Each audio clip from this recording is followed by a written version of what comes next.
Hola, mi nombre es Juan Manuel Barrera Melitón del grupo 7AM3 para la materia de interfaces y microcontroladores. En este video veremos el ejercicio número 2 para la práctica 4, en el cual nos pide retomar el ejemplo 3 mostrado en la práctica 4 y se deben realizar los siguientes cambios y adecuaciones. El primero de ellos es escalar el valor de la lectura de la entrada analógica de 0 a 166, utilizando el monitor en serie, mostrar el valor proporcionado por el potenciómetro y el valor de la velocidad del motor. Agregar una ecuación que calcule el error entre el valor que envía el potenciómetro y la velocidad detectada y muestra este resultado en el monitor en serie. Agregamos una constante proporcional con un valor de 10. Incluimos el cálculo de una acción de control como control actual. Declaramos la acción anterior. Asignamos una acción actual dentro del analog write para que se genere el PWM y que llegue a la etapa de potencia. Finalmente, la secuencia debe ser repetitiva hasta que el error sea casi igual a 0. Debemos de ajustar el valor de KP si observas que es necesario hacerlo. Entonces, lo primero que haremos será ir a nuestro código de Arduino, que lo tenemos aquí. Y primeramente debemos de configurar la señal que manda el botón pulsador hacia el pin número 2, que será tipo entera, se llamará entrada y estará igualada a 0. Declaramos la variable del conteo para los pulsos en el botón, que será de tipo de volátil, igual entera, igualada a 0. Declaramos las salidas para el L293D, que serán las direcciones de giro para el motor, que será derecha e izquierda, y estarán para el pin número 4 y pin número 5. Declaramos las variables para el PWM de tipo constante, entera, que será PWM igual a 6 y PWM 2 igual a 7.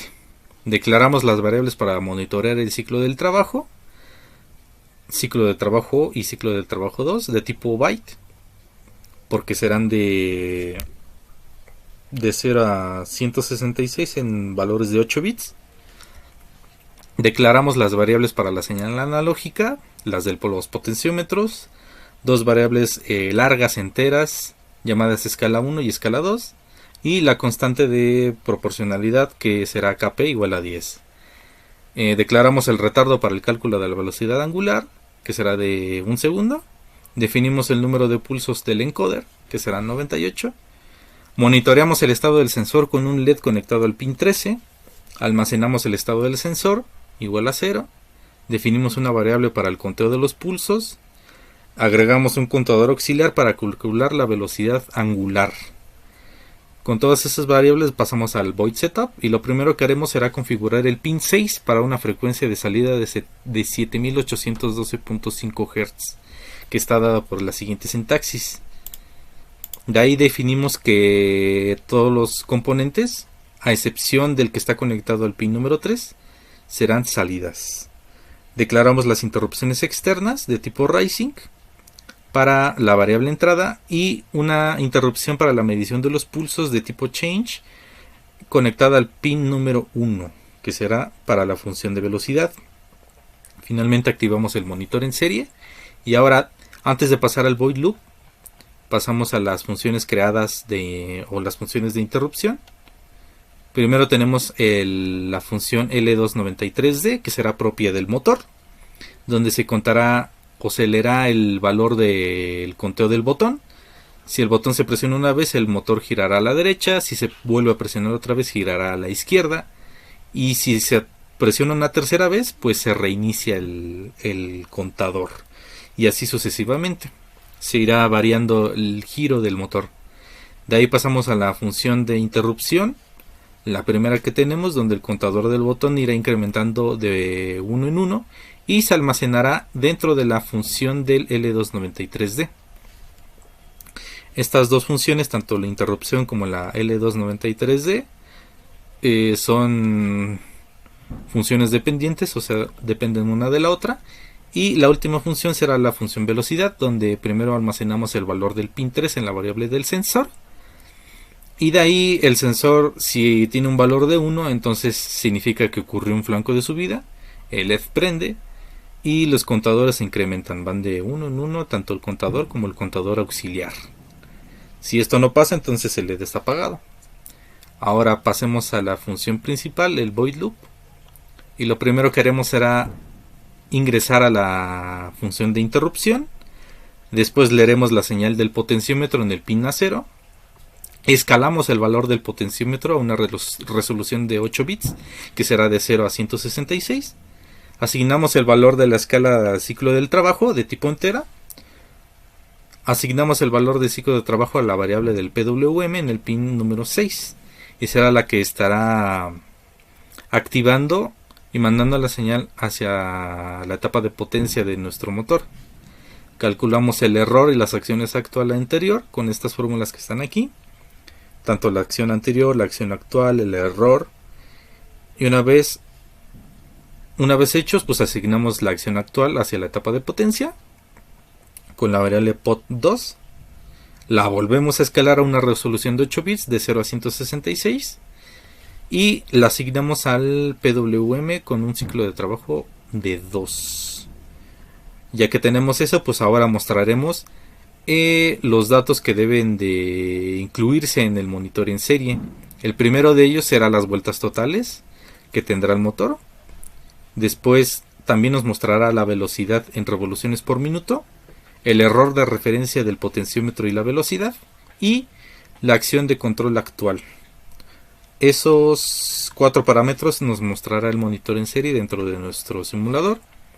Ya finalmente pues reiniciamos el valor del contador auxiliar. Una vez que sucedió todo eso, pues el contador auxiliar vuelve a tener un valor de 0. Y entre cada lectura o cada muestra pues tendremos un delay donde será el retardo que nosotros le dimos. Y básicamente ese es nuestro código del programa. Lo compilamos para verificar si está todo bien. Observamos que sí, efectivamente todo está bien. Entonces pues vamos a copiar el punto .x que nos genera el código. Lo copiamos y nos dirigimos hacia nuestro simulador, que aquí está. Utilizaremos el simulador de Proteus. Este es el circuito que el profesor ya nos pasó. Está todo exactamente igual. Entradas y salidas tal cual. Entonces lo que haremos será abrir el Arduino y pegar la dirección del enlace del punto .x. Vamos a mover esto por aquí. Ahí está. Corremos la simulación. Y lo primero que nos sale será el monitor en serie, que es esta pantalla con letras verdes. Y ahí nos muestra el número de vueltas totales, la velocidad en revoluciones por minuto, el error de referencia y la acción de control actual.